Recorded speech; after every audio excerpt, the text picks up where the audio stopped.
Então, boa noite a todos. Então, vamos nesse momento acalmando os nossos pensamentos, o nosso espírito. Agradecemos a Deus pela nossa vida, por mais um dia, pela oportunidade de estarmos aqui. Agradecemos a Jesus, a nossa Mãe Santíssima, Irmã Anastácia e toda a sua equipe que nos recebe com tanto amor.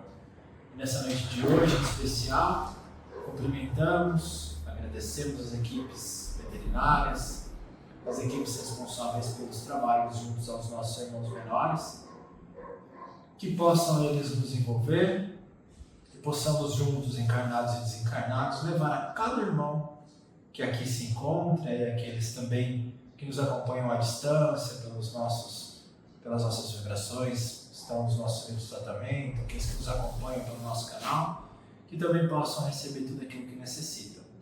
O auxílio físico, mas o mais importante, o amparo e o auxílio espiritual. Então, como sempre, nós iniciamos o nosso trabalho nessa noite com a oração de São Francisco cantada. Se puderem, nos acompanhem. Coro. Senhor, fazei-me instrumento de vossa paz. Onde houver ódio, que eu leve o amor. Onde houver ofensas, que eu leve o perdão. Onde houver discórdia, que eu leve a união. Onde houver dúvidas, que eu leve a fé. Onde houver erros, que eu leve a verdade. Onde houver desespero, que eu leve a esperança. Onde houver tristeza, que eu leve a alegria. Onde houver trevas, que eu leve a luz. Ó Mestre, fazei que eu procure mais consolar que ser consolado, compreender que ser compreendido, amar que ser amado, pois é dando que se recebe, é perdoando que se é perdoado, e é morrendo que se vive para a vida eterna.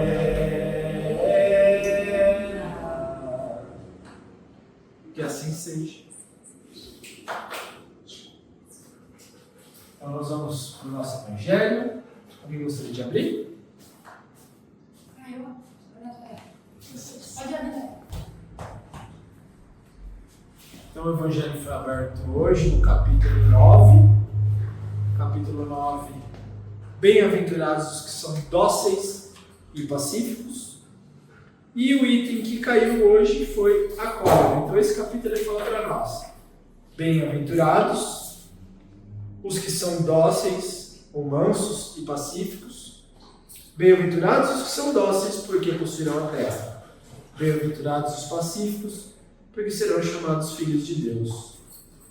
Então esse capítulo vem trazer para nós essa condição de mansidão, de pacificidade, de doçura, né? Que é um compromisso, né? Que é um caminho que é fruto do amor. Né? Então, quando nós somos mansos, né? Quando nós somos dóceis, somos tranquilos, né? Nós não pagamos o mal com o mal, quando nós respondemos o outro, ou as atitudes, ou mesmo as agressões do próximo de maneira mais serena, mais tranquila, nós vamos evitando os conflitos, nós vamos encarando as coisas de maneira mais tranquila, e isso é totalmente conforme aquilo que Jesus veio nos ensinar, né? A necessidade de dar a outra face, a necessidade de não pagar o mal com o mal, a necessidade de lutarmos contra o nosso orgulho, contra o nosso egoísmo, né? De por que fez isso comigo? Para que fez isso comigo? Justo comigo, né? E a gente fala, por que não pode ser nós aqueles que vão amenizar a situação? E existem algumas traduções que eles dizem que não é nem os pacíficos. Eles dizem que o nosso compromisso é ser pacificador. Porque ser pacífico resulta em nós não sermos agressores, nós sermos mais calmos e tranquilos. Porém, quando a gente se propõe a ser um pacificador, além de sermos dóceis, nós vamos amansar as situações, né? Quando houver algum tipo de conflito, nós iremos intervir de modo a ajudar naquela situação, a apaziguar, a acalmar e a acertar os ânimos. Então, olha a diferença, né? Só da gente falar ser pacífico ou ser pacificador, né? Então, quando você é pacífico, você faz só a sua parte. Quando você é pacificador, você, além de fazer a sua parte, você é ativo na proposta de, em onde você estiver, você lutar para que o ambiente e para que a situação ela seja resolvida da melhor forma possível. E aí esse capítulo é legal, porque ele traz muitos ensinamentos, né, de coisas que são muito comuns, né? Injúrias, né? Ser afável, doce, fala sobre a paciência, né? Fala sobre obediência, resignação, que é a gente aceitar algumas coisas. Não é aceitar no sentido de eu me abstenho ou de eu não fazer nada para que as coisas se transformem, mas resignar é você aceitar quando você tentou tudo de maneira pacífica, de maneira correta, né? Mas as coisas não saíram como gostaríamos, né? Então resignar-se é a aceitação corajosa de uma situação, né? Você lutar para sair daquela situação, mas se não tiver nas nossas mãos, né? Se for da vontade de Deus, então que assim seja e a gente aceita, a gente continua tentando resolver, mas sem revolta, né? Sem isso gerar em nós e no ambiente uma conturbação. E o item que a Nayara abriu foi a cólera. Então a gente tem a cólera doença, né? Que é causada ali, né? Normalmente águas contaminadas, mas aqui é a cólera doença interna, que é a nossa exacerbação dos nossos sentimentos, da nossa raiva, né? Então, a cólera é uma raiva acentuada, né? Antes de ler isso aqui, é interessante a gente refletir quais são os motivos que nos geram esse sentimento de raiva, de cólera. Por que a gente fica bravo? Por que a gente fica irado? Ou quando nos fazem algo, né? Quando nos ofendem, quando nos oprimem, quando nos prejudicam, né? Quando não só a nós, ou acontece alguma coisa nesse sentido no ambiente em que nós estamos inseridos, a alguém, mas normalmente é quando algo daquilo que nós achamos que deveria ser de um jeito e é feito de outro. Então eu acho que você deveria tratar aquela pessoa bem, mas você não tratou aquela pessoa bem. Eu acho que você deveria ser honesto, mas você não é honesto. Eu acho que você deveria me tratar bem, mas você me tratou mal. Ou você me prejudicou. Então sempre esse sentimento, essa resposta, ela vai vir quando nos descontentamos com determinada situação. E por que a gente se descontenta? Ou porque nos prejudicou, né? Ou porque feriu aquilo que nós esperávamos, o nosso orgulho. Então é o nosso egoísmo, porque fez isso comigo, ou o nosso orgulho, justo comigo, né? Por que comigo? Né? Então nós temos que entender isso. Como os Espíritos nos ensinam que as grandes chagas, os grandes males da humanidade são ainda a presença de orgulho e egoísmo dentro de nós. Ah, mas a pessoa me fez muito mal, por isso que eu fiz, por isso que eu fiquei nervoso. Tudo bem, aquela pessoa, né, não que seja fácil, não que eu consiga fazer, né? Essa é a teoria, mas é a busca que a gente tem que ter por entender isso. Às vezes aquela pessoa ainda se encontra um desconhecimento do que é certo, ou ainda aquela pessoa ela tem o mal dentro dela e ela é assim. Agora eu não preciso compactuar com o mal. Eu não preciso pagar o mal com o mal. Eu não preciso deixar que tudo isso me desestabilize. Porque a partir do momento que isso me afetar, eu também vou participar das consequências de tudo isso.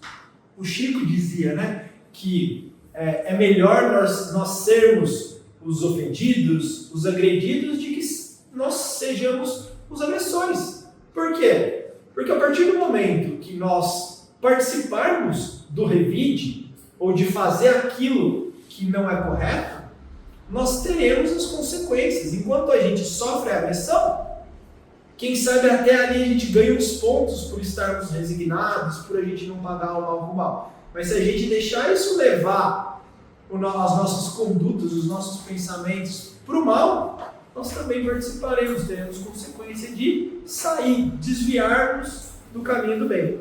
Então ele coloca aqui, é uma mensagem de um Espírito Protetor, Bordeaux, 1863. O orgulho vos leva a julgardes ser mais que sois. Então, quando nós temos esse orgulho em nós achamos que nós somos mais do que nós somos. Eu sou melhor do que eu realmente sou, eu sou menos merecedor do que eu realmente sou. Por que fez isso comigo? Será que eu não tive nenhuma culpa do outro ter feito isso comigo? Não tenho. Nessa situação eu não tenho. Será que essa culpa não veio de uma outra encarnação, de uma outra situação, né, que às vezes passou desapercebido por nós? Então, a gente mede com a nossa medida, não com a medida correta, né? A não poder suportar uma comparação que pudesse rebaixar-vos, a vos considerar ao contrário, de tal forma acima de vossos irmãos, seja em engenho, seja em posição social, seja mesmo em vantagens pessoais, que o menor paralelo vos irrita e vos ofende. Então, o que decorre disso? Vós vos entregando à cólera. Então, nós nos entregamos à cólera quando, o nosso orgulho, normalmente, ele é afetado, e aí a gente entra nesse processo de querer revidar, de perder a nossa paz interior ou a nossa tranquilidade, né? Procurais a origem desses acessos de demência passageira que vos tornam semelhantes a bestas, fazendo-vos perder o sangue frio e a razão. Procurai e quase sempre encontrareis como base o orgulho ferido. O orgulho não se choca ao sofrer uma objeção a ponto de... É uma pergunta, né? O orgulho não se choca ao sofrer uma objeção a ponto de vos fazer rejeitar as observações justas e repelir com cólera os mais sábios conselhos. Então, quando nós estamos naquela... Quem é você para falar isso para mim? Então, a gente, às vezes, impede de ouvir, impede de pensar, impede de analisar determinada situação, porque nós, muitas vezes, estamos com o nosso orgulho ferido e aí nada vai entrar, nada vai fazer efeito na gente, pelo menos não naquele momento, né? Mesmo a impaciência que causa contrariedades, muitas vezes pueris, está relacionada à importância que atribuís à própria personalidade, diante da qual acreditais que todo mundo deve dobrar-se. Então eu sou importante, né? A minha opinião é mais importante, e assim por diante. Em seu frenesi, o homem colérico se volta contra tudo, contra a natureza bruta, os objetos inanimados que ele quebra, porque não lhe obedece, né? Taca as coisas, chuta as coisas. Se nesse momento ele pudesse ver-se a sangue frio, teria medo de si mesmo ou outras pessoas. Mesmo que não fosse senão por respeito a si mesmo, deveria esforçar-se por vencer a tendência que faz dele objeto de piedade. Então ele fala assim, se a gente conseguisse se transportar para fora de nós mesmos e ver quando estamos atacados pela cólera, né? Nós teríamos vergonha de nós mesmos, porque são situações que a gente sai da casinha, né? E isso não faz bem para nós, muito menos para aqueles que nos cercam, né? Mas a pessoa mereceu, né? Tudo bem. A pessoa pode até ter merecido aos nossos olhos, mas será que a gente merece isso? Né? Porque a maior consequência de todos esses ataques que nós temos são a nós mesmos, né? Da batedeira, sobe pressão, da dor de barriga, da ânsia de vômito, né? Quebra as coisas, vai ter que consertar e comprar outro, fica com fama de violento, de agressivo, de orgulhoso e assim por diante. Aquilo vai gerando um monte de consequências. Quando não, consequências no ambiente em que estamos inseridos, né? Se ele pensasse que a cólera não remedia nada, né, não conserta nada, que altera a saúde e até lhe compromete a vida, veria que ele próprio é a sua primeira vítima. Então, quantas é por um ataque de cólera por causa de um momento, há um assassinato, há uma agressão contra, às vezes, até a nossa própria vida, a nossa própria saúde, né? A pessoa fica tão nervosa, vai lá e dá um murro na parede, quebra o dedo. A pessoa que vai lá fica colérica com uma situação, agride o outro, ou o outro dá um tiro naquela pessoa. Então, quantas mortes a gente vê no dia a dia, né? Por causa de discussões, por causa de momentos, de segundos de cólera, né? Mas, acima de tudo, uma consideração deveria detê-lo. O pensamento de que ele torna infelizes todos que o cercam. Então, além de tudo isso, quem nos cerca, né, é infeliz. Se tem coração, não lhe causa remorso fazer sofrer os seres que mais ama? E que desgosto mortal se, num acesso de irritação, cometesse um ato pelo qual poderia arrepender-se por toda a vida. E quantas vezes nós não fazemos isso, né? Nos arrependeremos por toda a vida e num acesso desse de cólera ter feito algo impensado, né? Porque deixamos nos levar pelo impulso. Em suma, a cólera não exclui certas qualidades do coração, mas impede que se faça muito bem e pode levar a fazer muito mal. Isso deve ser um estímulo suficiente a motivar esforços para dominá-lo. O espírita, além disso, é estimulado por outro motivo, o de que a cólera é contrária à caridade e à humildade cristã. Então ele coloca que os espíritas ainda têm mais uma necessidade de controlar a cólera, né? Além dela fazer muito mal para nós e para os que nos cercam, né? Ela é contrária à caridade, né? Em especial a caridade que nós hoje temos capacidade de compreender, a caridade ensinada por Jesus, né? A caridade que nós às vezes nem pensamos, que você ficar quieto, que você não responder, que você não se deixar levar por isso, é uma forma de caridade para com o próximo, né? Você não responder uma ofensa é uma forma de caridade, é uma forma de agir com amor, mesmo na situação em que a gente gostaria de agir com desamor. Então, é um compromisso, né, que devemos buscar dentro de nós, né? Aquela grande sacada de não falar, de não responder, né, que é tão difícil no momento de um acesso de raiva, de um momento de uma crise, né? Dar uma pensada, apaziguar os ânimos antes de tomar qualquer tipo de atitude, ainda mais quando a gente vê que a gente saiu da nossa normalidade, né? Se a gente conseguir se conter um pouquinho, é o jeito mais adequado para poder resolver. Quem sabe a gente não consiga se abster de toda aquela situação, porém, né, se a gente conseguir conter pelo menos aquele ímpeto, aquele impulso inicial de revanche, de revide, de agredir, de devolver, né? Então já é um primeiro passo para depois ir amenizando o ânimo e a gente, quem sabe, tomar as melhores decisões. Então, evitarmos, né, deixar esse sentimento tão prejudicial dominar o nosso modo de ser, né? Alguém gostaria de falar alguma coisa? Você que abre na área, como que anda os acessos coléricos? Está controlado? Tem que fazer essa terapia. Por quê? Porque essa é uma luta contra nós mesmos, contra o nosso jeito, né? Contra o nosso orgulho. Eu acho que existem pessoas mais impulsivas, né? Eu sou um deles. Então, é uma luta para não falar. Eu vejo assim que ainda mais quando a gente se acha na razão, né? Mas eu não tive culpa. Por que o outro falou, o outro foi injusto, né? A gente se permite algumas situações. Mas acho que a grande sacada de tudo isso é a gente não tá lutando contra o outro, né? A gente não sabe o que o outro pensa. Às vezes o outro até acha que estava certo, mesmo não estando, né? Agora o único adversário real que nós temos é nós mesmos, né? São os nossos sentimentos. Certo? Quer falar? Bora nessa? Tá tudo certo? Sem rodas? Então vamos lá.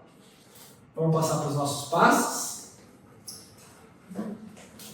Lembrando que aqui nós ficamos no presencial, porém existem aí os nossos irmãos que estão nas nossas preces, nos nossos cadernos de tratamento, de vibração, aqueles também que estiverem nos acompanhando, que necessitem, né, de um auxílio, que possam colocar aí no bate-papo ou mandando as mensagens para nós, o nome, o problema que estão passando e aquilo que estiver ao nosso alcance da espiritualidade, temos a certeza de que será feito melhor. Então, cada um desses nossos irmãos que estão passando pelos problemas, pelos tratamentos, ou aqueles que às vezes nem nos deixaram os nomes, mas também estão aflitos, passando por suas dificuldades, que recebam a visita dos nossos amigos espirituais, dos nossos médicos veterinários, auxiliando esses irmãos menores, auxiliando seus tutores e seus lares, abrandando as dificuldades, dando a força para conseguirem cada um vencer aí os seus problemas. Se houver algum irmão necessitado que conosco esteja ou esteja no lar de cada um, possam eles serem acolhidos e encaminhados com muito amor. E aqui deixamos todas as nossas melhores vibrações para que recebam o melhor, o fortalecimento, o amparo e a luz do nosso Mestre Jesus. E por cá nós vamos seguir para os nossos passos. Agradecemos e pedimos a permissão para encerrar essa nossa transmissão e dar sequência nos nossos trabalhos. Que assim seja.